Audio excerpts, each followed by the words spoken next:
বাংলাদেশের কাছে হারতে সর্বনাশ অস্ট্রেলিয়ার। ডব্লিউটিসিতে বড় ধাক্কা, কোথায় ভারত? বাংলাদেশের কাছে অস্ট্রেলিয়ার হার শুধু একটি ম্যাচের পরাজয় নয়, এর সরাসরি প্রভাব পড়ছে বিশ্ব টেস্ট চ্যাম্পিয়নশিপের পয়েন্ট শতাংশে। ডারউইনের প্রথম টেস্টে অস্ট্রেলিয়াকে 9 উইকেটে হারিয়ে বড় চমক দিয়েছে বাংলাদেশ, আর এই হারের পরেই ডব্লিউটিসির হিসাব বদলে গেছে।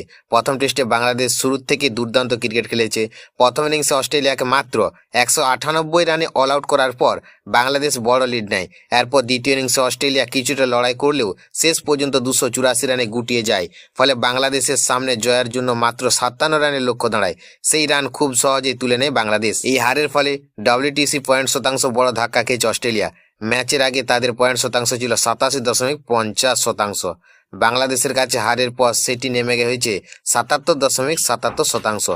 যদিও অস্ট্রেলিয়া এখনো পয়েন্ট শতাংশের বিচারে শীর্ষস্থানে রয়েছে। অন্যদিকে ঐতিহাসিক জয়ে বড় সুবিধা পেয়েছে বাংলাদেশ। তাদের পয়েন্ট শতাংশ 58.33 থেকে বেড়ে হয়েছে 66.67। ফলে ডব্লিউটিসি তালিকায় বাংলাদেশের অবস্থান আরও শক্ত হয়েছে। এবার আসা যাক ভারতের অবস্থান। এই মুহূর্তে শ্রীলঙ্কার বিরুদ্ধে 2 ম্যাচের টেস্ট সিরিজ খেলছে টিম ইন্ডিয়া। সিরিজের ফল ভারতের ডব্লিউটিসির অবস্থান গুরুত্ব প্রভাব ফেলতে পারে। বর্তমানে ভারত রয়েছে পঞ্চম স্থানে।